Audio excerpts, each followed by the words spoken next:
naozaj funguje a je naozaj taký fenomén športový pre tú mládež a projekt, ktorý sa spomínali, detská tur Petra Sagana, tento rok prelákal 2,5 tisíc detí.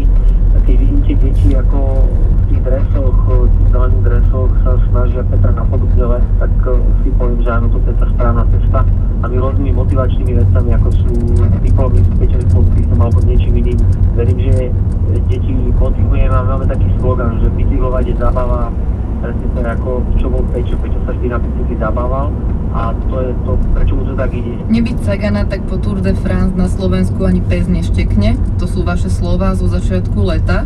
Peter Sagan patrí k svetovej špičke už niekoľko rokov. Pomáha to slovenskej cyklistike? Ako takej cyklistike na Slovensku to isto pomáha.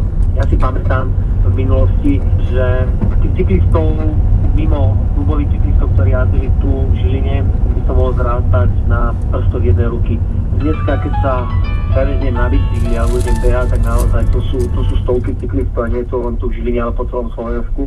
Aj tých hobby cyklistov Peter, tak povedať, vyhnal do terénu a kedyska, ja som mal pocit, že keď už je niekto nad 30, tak to už bolo niečo zvláštne, oblieci elastické nohavice alebo nebodaj cyklistický dres a ísť niekde na bicykel.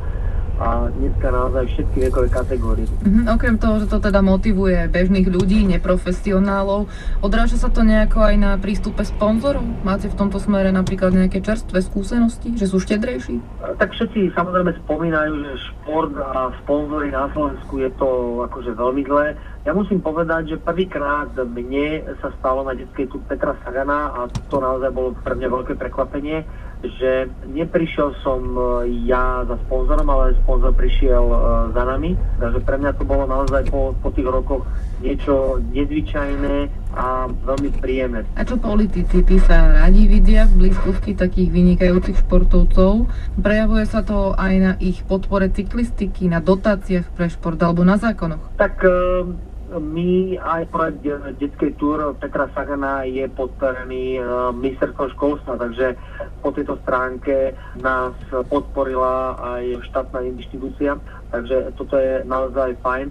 A my sa hlavne snažíme ísť formou, aby tá cyklistika bola pre všetkých, pretože vieme, že ten bicykel dneska už nejaké to euričko stojí, takže tieto podujatia robíme naozaj bezplatne. Chceme, aby cyklistika nebol golf slovenský, ale bolo to naozaj pre všetkých. A už keď sa nám nepodaria tie drahé bicykle, tak aspoň aby to podujatie bolo pre deti zdarma. A na druhej strane spomeniem Peťa, ktorý ani ten drahý bicykel nemal, začínal úplne na obyčajnom a tiež sa dostal tak vysoko, ako je. Takže nie je to vždy o tých podmienkach, ktoré veľakrát rodičia si myslia, že musia mať deti, aby sa im začalo v športe dariť. Vôbec to tak nefunguje. Veľmi pekne ďakujeme za rozhovor. To bol prvý tréner Petra Sagana, Peter Zánický. Pekný deň ešte. Do počutia.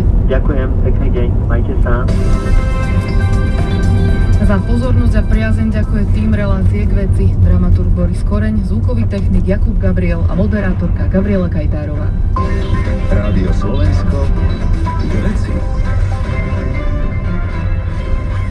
Zelená vlna. Popoludnejšiu premávku ešte stále komplikujú nehody aj kolón. V Bratislave na D1 na 0. kilometri, to je odbočka z Einsteinovej v smere na most La Franconi, tam je malá nehoda v strednom pruhu. Takisto na D1 na 36. kilometri za odpočívadlom Čataj smerom do Trnavy blokovaný je pravý pruh a na výjazde z Byče do Kolárovíc tam je blokovaný takisto jeden pruh, zdržite sa ale v oboch smeroch, zasahovali tam aj záchranári.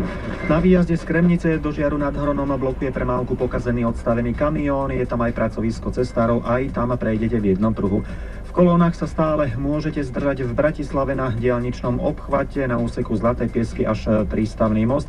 No a kolóna potom pokračuje aj v Petržalke na Einsteinovej smerom na most La Franconi, to je pravá odbočka. Takisto na výjazde z obchvatu smerom do Vajnôr na nadjazde medzi Rajeckými Teplicami a Porúbkou v oboch smeroch zdržanie odhadujete asi na pol hodinu. No a zdržite sa aj na obchádzke cez obec Turie.